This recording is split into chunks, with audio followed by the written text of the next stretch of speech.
All right, welcome everyone to another edition of the Horse Guy Mike podcast. Today we're covering the Travers up at Saratoga and the impressive undercard. We have, I believe it's 5 grade 1s plus a grade 2. Is that right? No, yeah. So we're covering this entire graded stakes I think action it's here six today. grade ones, dude. Is it if you 6 grade count. 1s? Is Yeah, the 'cause ballerina grade 1? yeah, big Yes, day, it is. big Breeders' Cup preview day, if you will. Yep, the Saratoga Breeders' Cup. So joining me, I've got my good friends Johnny the Wire Herco, and then also Mr. White Wine Weather himself, Andrew Herco. Good evening. He's back. He's back. Yeah, Missed out on the back with some long shots, baby. He had a special appearance on the last podcast, but he's back as a full-time guest today. Before we jump into the card, John, you went to Del Mar last week. You want to talk about your weekend there a little bit? I did. It was my first trip to Del Mar. I've loved watching Del Mar on TV the last few years, so I've been trying to get out there, and everything kind of fell into place where I was able to get a hotel, get a flight. So yeah, I was out there for the Pacific Classic. I hit a winner on Tripoli. He was my second pick in that race, so I got some money there. So not all in all, a pretty good day. I met some very nice people. Shout out to Phil and his wife Lisa and their son Luke. I was hanging out with them all day at Del Mar. They were up like above the paddock, so they had these great seats where we can view the paddock and then place our bets, then go watch the races. So they had it all figured out, and they kind of brought me in, showed me some good hospitality that day at Del Mar. So the weather was perfect, the racing was great. It was just a great day all around, and I can't wait to go back sometime. That's awesome. And I believe you became a disciple of the Thoroughgraphs for that weekend. Is that right? Yeah. I was able to get my hands on some free Thoroughgraphs. Not going to say how I got my hands on them, but I love the Thoroughgraph numbers, the way they take trip into account. And so it kind of is a different speed figure. It's not just based purely on time. You have to assume like maybe a horse got a good trip, so they actually got a worse speed figure. That actually happened with Tripoli and Express Train. Express Train actually he won the race before the prep, and then he actually had a higher Thoroughgraph number than Tripoli because Express Train had the cleaner trip. Tripoli had to go wide. And then so because of that, I was on Tripoli. I'm like, hey, this horse, he got second, but he actually had a better Thoroughgraph number. He might have ran a better race. And then sure enough, he goes out and wins the Pacific Classic. So yeah, man, Thoroughgraphs are great. The Pacific Classic was great. Last week was just a very fun time. You said you met Phil and his son was Luke. Yeah. I think that's the cast of Modern Family. Is it really? Was it Sofia Vergara? No, but I've never seen that show, but that's hilarious. That was their names. That's funny. I don't know. All right. Shout out to Modern Family that I met. Shout out to Modern Family. All right. So we're going to start off by talking about the Travers card. Field of 7 3-year-olds going 1.25 miles on the main track. Let's go around and give our top picks and then go into a little bit how we see this race playing out. John, do you want to kick things off? Who's your top pick in this race? Yeah, so it's the return of my guy, my Kentucky Derby pick, King Fury. Back on Derby weekend, I've hyped him up. He was like 20-1 coming off a win. I gave all these reasons why he, wasn't really like a long shot. Like he's got a chance to win the race and all this. And he ended up having a fever and he had to scratch out of the Derby, so we didn't get to see him run. Well, here we are a few months later, and now he's back in the grade 1. The Travers, I will say, though, he's coming off a second place in the Ohio Derby, which I do think he had a great run in, even though he got second. I think he was the best horse that day. But then they ran him in the Saratoga Derby, which is a turf race. He got 10th place.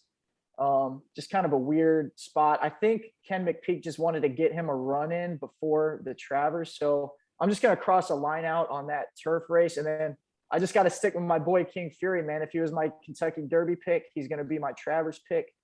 He's 15-1. We'll see what happens. I'm going to throw it down on the long shot, King Fury. All right, sounds good. Andrew, who did you land on here?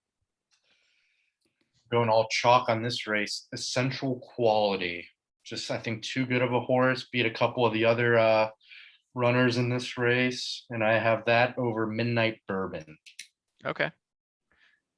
Yeah, so I'm going to go ahead and echo Andrew. I mean, I've been trying to beat Essential Quality all year. I don't think I've bet him yet, but today's the day I'm going to. No, we bet him in the Derby. Remember, we would have hit the pick 5 if he. Well, we had him in our pick 5, but I mean, I had Hot Rod Charlie to win. Hot Rod Charlie was my top pick. Oh, right. Like I haven't no races this year has Essential Quality been my number 1 pick, but he is here. I'm finally jumping on board. Not that I was a doubter beforehand. Like after his Bluegrass, I was kind of a believer, but he was always too short. I thought he was vulnerable, but now I don't see anyone else here having a chance just the way that he's running right now. Yeah, that's what it looks like on paper. But I will say, since the 3 of us have been watching horse racing, when have you seen a Jim Dandy winner come back and win the Travers? Because it just doesn't happen. Because you're talking about horses like Tax, you're talking about horses like Tenfold. Like these are like the horses that win the Jim Dandy have been lower level horses. And now I know Essential Quality is way better than those, but we still haven't seen that move where the horse goes from the Jim Dandy to the Travers and actually wins it. Yeah, and with the Travers being like the graveyard of favorites or the graveyard of champions, as they call it, like American Pharoah lost this race. I think it's the perfect time to take a long shot. This horse is going to be super high odds. And, if this race, the Travers just is, a tough place to win, why not take a long shot? Yeah. So let's talk a little bit about how we see the pace setting up. So you mentioned Midnight Bourbon. So the pace looks to be Midnight Bourbon and Mask Parade on the lead. Midnight Bourbon comes from that 1 hole. Should gun it. Mask Parade dropping from the 6 might be pushed a little bit far, especially with Dynamic One, Keep Me in Mind, Essential Quality on the inside. So I think Mask Parade is going to exert a lot of energy to get up to that lead and try to sit in the 2nd hole right off of Midnight Bourbon. I see Essential Quality kind of sitting in that 3rd position in that 2nd tier, and then Keep Me in Mind kind of there as well. You like King Fury, one of the almost call him like a deep closer in this race. Is that kind of what you're looking at here? I wouldn't say he's a deep closer. I'd say he's a closer. Yeah, I mean he does get out near the back of the field, but I don't think he's going to be that far behind like Essential Quality. I think he'll be, I think he might maybe even be like kind of next to him. It's such a small field. Yeah. So the other horse I was looking at here is the number 4 horse, Dynamic One. Actually had a really impressive last race out in the Curlin. I don't think they went that. I mean, they went kind of fast. It was 47, 111. He actually popped a 102 Brisnet speed figure, which was higher than Essential Quality's Jim Dandy the day before, which is only a 100. So Dynamic One actually ran a better race the day before the Jim Dandy in the Curlin. So you've got kind of equal preps that way. Dynamic One he like closed off the pace. And he was passing tired horses. I think Essential Quality has got the motor to kind of keep him going home.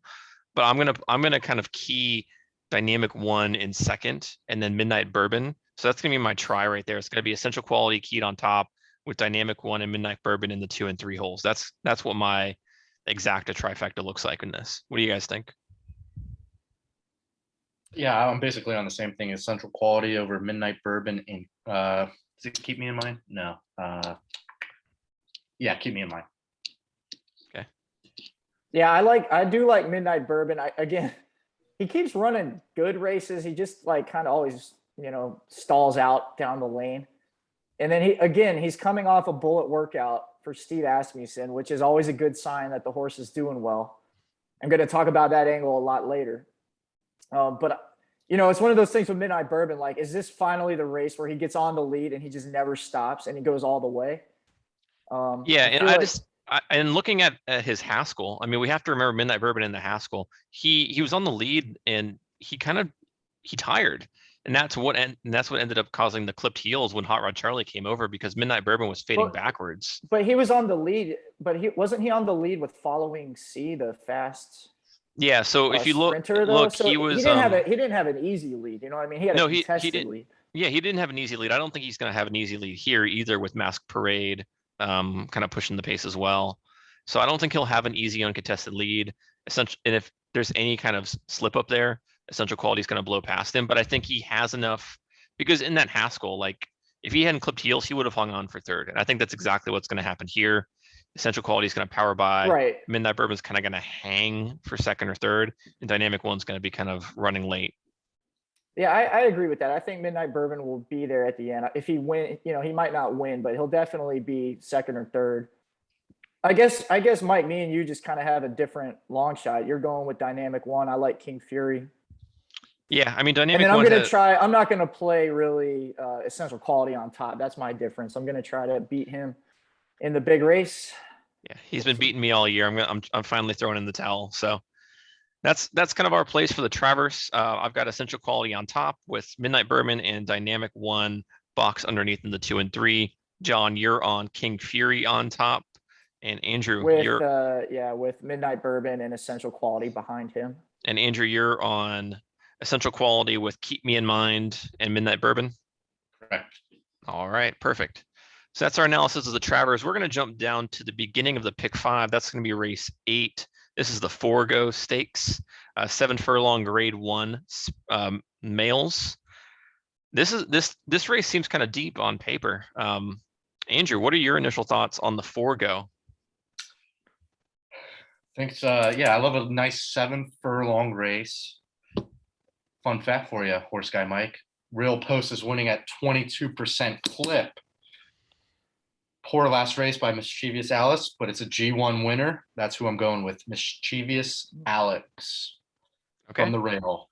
All right, a little bit of an upset there, huh? A little bit. And then I also like Yapoon. All right. Well, you gave your top pick. Yeah. You take it easy. John, who are you on in this race? Andrew, Sure. can you say that horse's name again? Yapoon.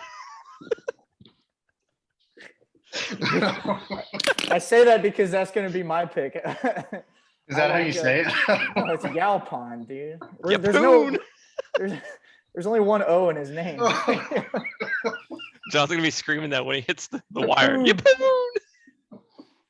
But no, Yalpon is going to be my pick because I'm going to bring it back to my favorite angle in horse racing. Steve Asmussen horses off a bullet workout. He had that bullet workout on the 16th of August.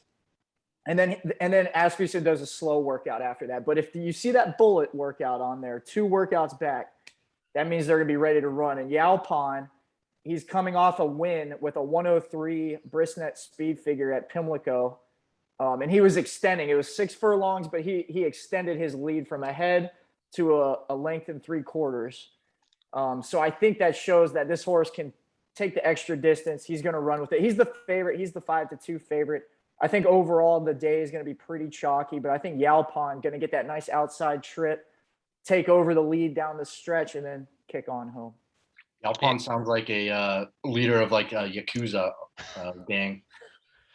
Yeah, John, I like Yalpon's going to be my top pick here as well. I do think it's kind of funny you call it a bullet workout. Obviously, like it is a bullet because he had the fastest time, but it was like 1 of 4. So it's not like he had a ton of competition. Still counts. It still shows up on the workout. It was a 101 workout. It's fine. But Yalpon had a really impressive win at Pimlico.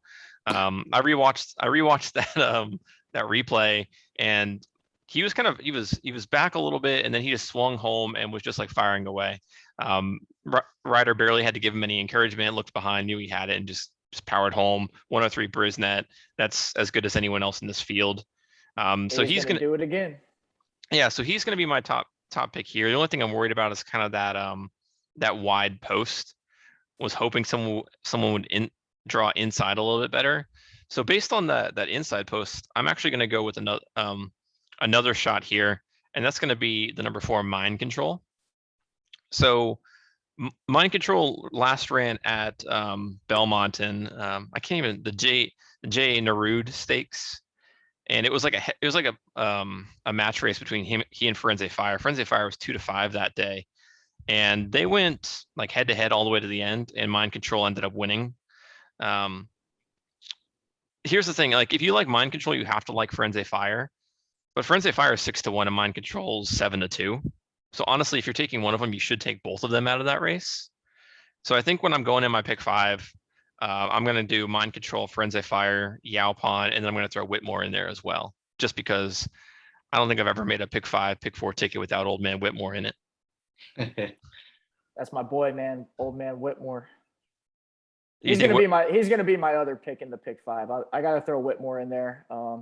He's actually coming off a surprisingly fast Vanderbilt, the grade 1, where he got third by a length, but he was coming on strong at the end of that race. And he's won this race before, like 2 or 3 years ago. Yeah. So, I mean, you just never know with him, man. If he brings his A game, he can easily win it. So I'm going to include Whitmore. I've been heard you guys talk about Lexitonian. Ran a 106 last time out. Yeah, so let's talk about Lexitonian. So Yeah. Lexitonian, John thinks this horse is like juicing. He doesn't like the trainer, Sisterton. Sisterton, yep. Well, I've also played this horse like a bunch of times where he lost by like a head or a nose, and so I'm kind of annoyed I didn't get him when he actually won. Yeah, so I think this horse is up and down. He'll throw like a really impressive race, and then he'll kind of drop off. I on the podcast I told you he was live in the Met Mile. Yeah, and he got last place by 45 lengths. So it's like, I can't figure this horse out. He just can't win at a mile. You look at his last 6 furlongs, 106, 7 furlongs, 94. I mean, he seems to be like the extra distance. So, I mean, Lexitonian's definitely an option. I just think he's not going to win both these races back to back. Yeah, exactly. I don't think he's going to go back to back what he just did last time. And now, but maybe in the Breeders' Cup, like if you give him a couple months off and he's fresh again, maybe he does run that big race again. Yeah, and here's the other thing going for Yaupon. Ricardo Santana is Whitmore's regular jockey. He's riding Yaupon. You get Joel Rosario on Whitmore, so maybe the change of jockey is something Whitmore needs. But it shows me that Santana thinks that Yaupon's going to be his horse. All right, moving on to the. I like that. I like that take on the jockeys. That's why Yaupon is my number 1. Yeah, perfect. All right, moving on to the next race, race 9, the H. Allen Jerkins, grade 1, going 7 furlongs for 3-year-olds on the dirt. We got Jackie's Warrior and the return of Life is Good. John, who are you on here? This one, again, my favorite angle. Steve Asmussen off a bullet workout. Jackie's Warrior got the same bullet workout that Yaupon did. That tells me Asmussen is working those two horses out together in the morning. And Jackie's Warrior is a monster. And when he gets an easy lead, he's gone. And he just wins and wins. So I'm just going to single Jackie's Warrior, 1-to-1 odds. Not going to worry about these old Baffert horses following C and Life is Good. I have no idea what they're going to look like after Bob Baffert. I'm just not going to play them. I'm going to try to have them beat me with the horse that I know is fast and strong. All right. Andrew, what are your thoughts? Not much to add to that. I have Jackie's Warrior, hot jockey Rosario. Only thing I'm a little nervous about, Drain the Clock. I think has beat Jackie's Warrior before, but then it looks like Jackie's Warrior bested him. Came back and smoked him by 7. So I'm going to go with another smoke show, Jackie's Warrior. Yeah, I see what you're saying. So Drain the Clock beat Jackie's Warrior on the Belmont undercard in the Woody Stevens. Jackie's Warrior didn't run the best race that day, and he was also kind of tired after the Pat Day mile. He still hung up for second. The race that they just ran in the Amsterdam, it was a hurricane out there. I think that race was delayed for like 40 minutes because of rain. So it was complete mud, slop, and Jackie's Warrior just romped home. I think he got on the lead and just never looked back. Drain the Clock didn't like getting all that mud. Held on for second, but just 7 or 8 lengths back by the time they hit the wire. So I'm not going to hold that against Drain the Clock, but I'm also not going to trust Drain the Clock to win here. I agree. Jackie's Warrior is the logical single. The only other horse in this race that I'm even going to look at is Following C, and that's because even after it transferred out of Bob Baffert's barn, first race with Pletcher had a 108 Brisnet speed figure, going 6.5 on the good surface at Belmont, and the only race since then was the Haskell, which is a mile and an eighth, or it's mile and an eighth. So they tried going a route distance. It didn't work. I think the cutback in distance here is going to be perfect for this horse. Has some solid solid workouts, nothing to write home about, no bullets or anything. But Pletcher's on fire. He's getting Velasquez on board. I think this horse has a chance, but I'm going to include it into my pick 5 just to try to get a price. But Jackie's Warrior is going to be the one to beat here. Yeah, and Mike, your jockey angle, now that I'm looking at it, Following C, when he ran that big race and the Haskell, he had Rosario on him. And now Rosario gets off of Following C to go ride Jackie's Warrior. Yeah, but I mean, So, he's been on Jackie's Warrior for like 12 races. yeah, Rosario, I mean, but so that's telling you, like, he literally has those two, he's well, been yeah, riding like those two like horses obviously, like you're going to with pick the Jackie's 1-to-1 Warrior. favorite that you've ridden 12 times to like 12 wins, not the horse you had one good race on. But yeah, I agree. Jackie's Warrior is a logical horse to be here. Following C, I think is going to be my second choice. And we're just all fading Life is Good because we all think he was on the Baffert sauce. Well, it's not that he's on the sauce. He's a route runner. Like he ran a mile and a 1/16. He broke his maiden at 6.5 furlongs, but that was in November. He's training fine, but I'm not going to take a horse off a long layoff and injury who doesn't usually go this distance in a race that's this good. Yeah, and he might be off the medication, you know. Yeah. All right, you got to think about that stuff, you know. Yeah, absolutely. All right, moving on to race 10, the Personal Ensign Stakes, going 1 mile and 1/8 on the main track, fillies and mares. So we've got our old filly and mare team group going on here. Big favoritism on Latruska. John, this is your girl here, but also your other girls in here as well. How are you feeling? Yeah, Latruska and Swiss Skydiver at 7-2. Those are like two of my favorite horses going right now. I think I bet on Swiss Skydiver back in April when she lost to Latruska. And then I was going to bet on Swiss Skydiver again in the Belmont, but she scratched with a fever. And then I put it basically everything I was going to do on Swiss Skydiver. I just bet it all on Latruska that day. And Latruska won super easy in the Ogden Phipps. And Latruska came back and won super easy again in the Florida Lease. So she is rolling right now, 3 wins in a row, 2 of them grade 1 wins. She's firing bullets on her workout report. She looks great. I think Latruska is a potential single in here. I do think she's like just become that good. But I will use Swiss Skydiver in my pick 5 just because I don't want to lose to her. Swiss actually, I feel like ran a pretty good race in the Whitney against Knicks Go. She was kind of chasing a freak horse. And so that's why she kind of faded at the end. I think she'll have an easier pace setup this time, but I think Latruska might just be a freak right now. And so Latruska is going to be my top pick. All right, Andrew. I'm on the same horse. Latruska won 5 out of the last 6, couple G1s in there, firing on some sharp workouts. So I like Latruska a lot in this race. I have it over Royal Flag, though. You can't knock on Chad Brown and Rosario duo. Yeah, you can explain that pick, Royal Flag, a little bit. Yeah. I mean, I can talk a little bit about Royal Flag's last race. Yeah, 100 buyer. Go ahead, Mike. Brisnet, yeah. So I'm also going to be on Latruska as my top pick in here, but so here's the thing. I think everything you said about Swiss Skydiver in the last race is 100% correct. In the Whitney, she was second. She was pushing Knicks Go on the pace. No one expected Swiss Skydiver to be the one to push Knicks Go on the pace, and someone had to do it, or else Knicks Go was going to win easily, even though he still did. And Knicks Go ran like a 113 buyer that day, and Swiss Skydiver hung with them all the way to the stretch and then kind of faded back to 4th. There's no way she's going to be facing that much pressure up front. But I do think there is going to be kind of a speed duel on the front end.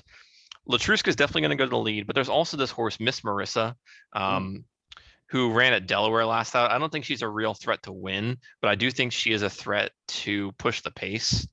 Same thing with, who's this other horse I had? As Time Goes By. As Time Goes By is another horse that I think is going to be pushing the pace a little bit. So I think the 3 or 4 of them are all going to be kind of pushing up front. And I think either Latruska just wires it, Swiss Skydiver comes off the pace, or Royal Flag comes from way off.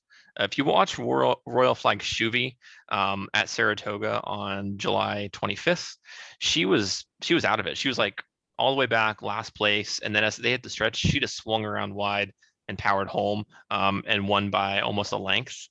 So if the pace breaks down and there's some kind of scenario where there's a lot of pressure up front, I definitely can see Royal Flag coming in, especially at 10-1, coming off of a 100 Brisnet speed figure, 96, one race back, 101, 106. She's doing really well. And like you said, Chad Brown is on fire, Joel Rosario. If you're looking, so here's the thing, you don't want to pick two horses with the same style. So Latruska covers your front end, Swiss covers your middle, and the Royal Flag would cover your end. I like So that. I think Swiss Scott Ever is the class of this field. I'm not going to single her. I'm going to include those other two, Swiss Scott Ever and Royal Flag, to cover my bases in case. I don't think any other horse in this race can win. I think I might just hammer that trifecta. Yeah, you just described the trifecta to me, man. Yeah, I'm writing that down. That's cold too, ice cold. I mean, if Royal Swiss, Flag Royal does Flag. get up to win, like, I know you said she ran a good race, but that was a grade 3 though, and this is a grade 1. So it's like a huge jump in class to get from a grade 3 to, and not only a grade 1, but literally I think like the two best fillies, running right now. Like that Miss Marissa had a 104 Brisnet and won a G2 its last time out. Yeah, I watched that race and I was like, oh yeah, 104, that's pretty impressive. Those fractions were terrible. She ran 50 and 114. Yeah, I don't trust that number. It's like the fractions were so slow. Yeah, those fractions were so slow. I watched that race and like no one pressed her. She just like sat on it, and then just was like no one could make up the pace. So I think she'll be involved in the pace situation, especially coming from that wide. That's the other thing about Latruska. She's coming from the 6th hole. She might not be able to get over. But dude, Latruska is so much faster though. Yeah, I mean Latruska's so good. Yeah. All right, so let's move on to our next race, race 11, the Sword Dancer. This is 1.5 miles on the inner turf for older males. Andrew, let's start with you. Who's your top pick in this race? I don't know if you can hear it. Kryptonite. Yeah. There's really no favorite in this race. I don't even know how you can pick this race. So you know what time it is? It's superfecta time this race. There you go. I just might flip coins and see how the dice or something. Yeah, I don't know. Gufo, Channel Maker, Rock Your Empire, Japan. I like them all. All right. Andrew's picking the field. So it literally just hit all in the pick 5 then. These are all your classic turf race horses, I mean, that's the thing I love about turf racing. It is always like the same horses. Like you got these guys like Sadler's Joy and Channel Maker. Channel Maker's been running for like 5 years now, man. Yeah, Channel Maker, Rock Emperor. So no top pick here. You can't. No top pick. I'm just gonna see how I'm feeling. Maybe you guys could sway me right now. All right, that's why we're here. Yeah. John, who's your top pick in this race? I do have a clear top choice in this one. It's going to be the favorite. And if you can tell, I think I've said all favorites. Like, I think it's going to be a super chalky afternoon at Saratoga. But as we said earlier, Chad Brown is on fire, and he's got the favorite Tribhuvan, the one horse in here. This horse is coming off a 2-length win in a grade 1 at Monmouth. And then before that, it got second place in the grade 1 at Belmont, the Manhattan, where it only got beat by Domestic Spending, who, we know Domestic Spending is Chad Brown's like super horse. So this horse is in great form right now, and he's a front runner. So he's going 1.5 miles, and he's never been this long distance before. And so what's going to happen is he's going to get a super easy lead in such a long distance race, because all of these other horses really don't want to run that fast early.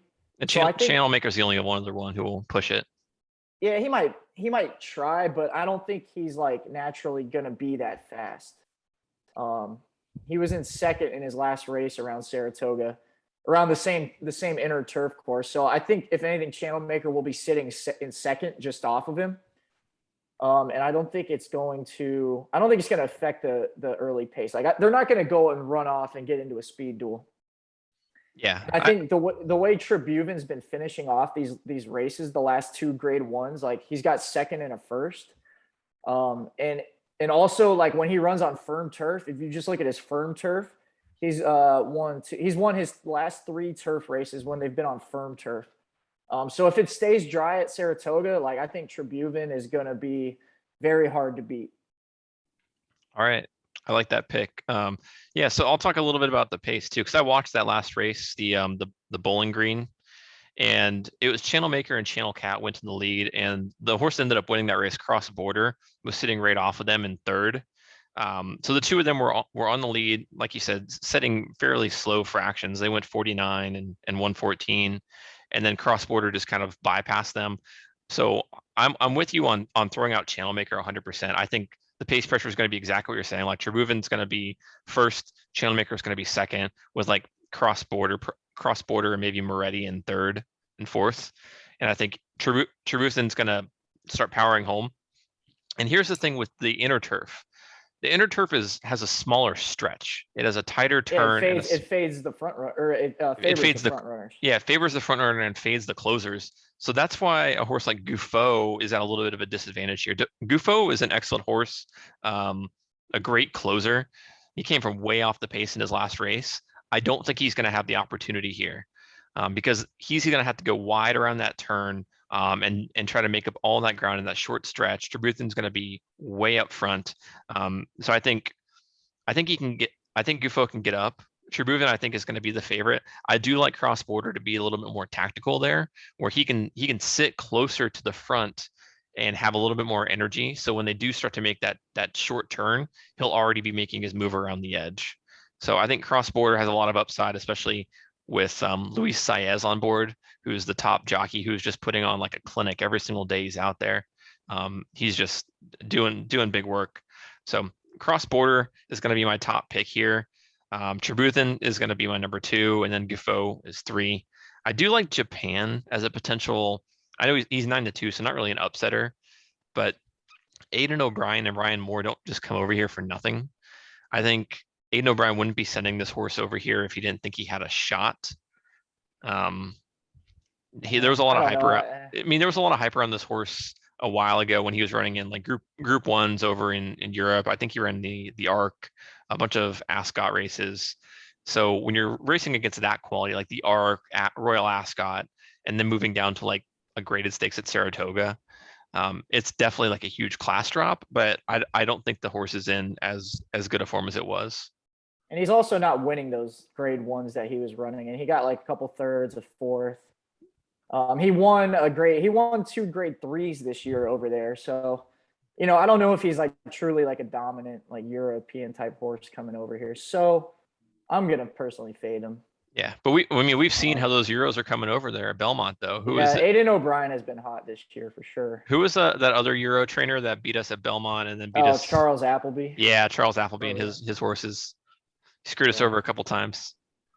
Went the wrong way. I will add on Gouffo though, Mike. Like, yes, he is a late runner, and yes, you are correct that the inner turf is not the better turf course, because he's gonna lose a lot of ground on that sharp turn. But I will say that in 2021, he's raced 3 times, all of them on good turf, and he's got a first, a second, and a third.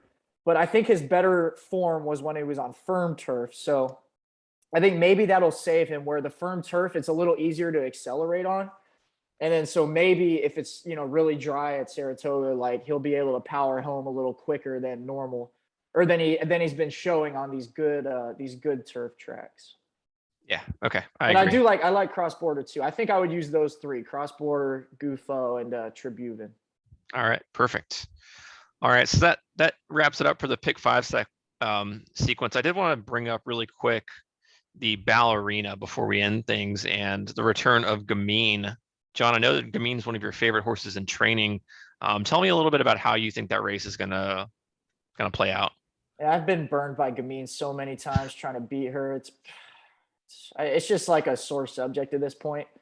So I'm totally just like, I've given up. I think Gamine's just gonna go to the lead and win. So you don't think CC has a chance? Nope. I'm done fighting it, man. I think CC has a chance. I think Victor Espinosa doesn't have a lot of mounts this day, but he's flying in for just to ride CC. So if he's that confident to fly in to ride like one horse, yeah. She put up a 102 last time out. She beat Estilo Talentosa down at Gulfstream. I remember I bet I bet her that day. It was a grade 2 race though, you know. It was a We'll grade see. 2.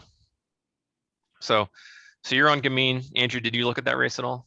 Yeah, I know you're a big like you're, I like Baby Yoda the race before that. Maybe do a little double act. What's that It's 5.5 turf on allowance race? turf. Yeah, 5.5. So Baby Yoda, good Brisnet, but hasn't run on turf yet. I think. Well, guess what? Baby Yoda's MTO. So. Yeah. Baby Yoda won't run on turf. No, MTO. You got to look next to the name. It says my MTO. God. It means main track only. Classic. So it's Classic. only entered if they pull it off the turf.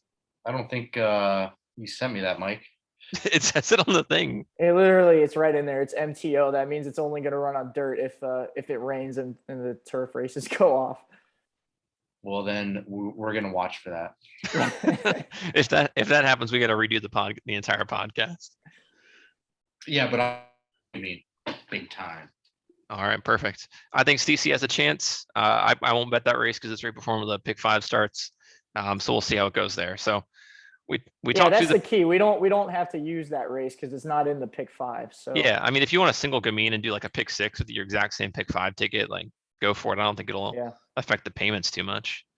But yeah, it sounds like each of us are at least 2 or 3 deep in every race, with taking stands here or there. But like you said, it's going to play out pretty chalky. I don't see any shots above like 5-1 winning any of these races. Can we do long shots on the entire King Fury? Oh, you got King Fury. I got Frenzy Fire maybe. Andrew, who is your livest long shot for the day on Saturday? Any race? Any race. We're gonna go race 3, 1 1/16 on inner turf. Mike, you made a good point of early horse. Early pace does well on the inner turf. Kitten by the Sea, E5. I think it's 8-1. You got Pletcher, Irad, Hot Duo won their last race. I think this could be a player at a decent price. Kitten by the Sea. I agree. Kitten by the Sea, solid choice. I think I watched that race. She did pretty well. I mean, 8-1 with Pletcher and Irad is pretty. She went wire to wire. Yeah. I'm trying to think like why is she so low? Yeah, I think those odds are going to come way down on that horse. If they come down, I like a horse in race 4, Tama here. Ooh, I like that. I like that pick a lot. Maybe do a little double action on that. Yeah. Some money. Tama here was running in grade 1 races earlier this year. And now this race is grade 2. So she's dropping a little bit down in class. All that. There's not much pace in that race. It'll be fine.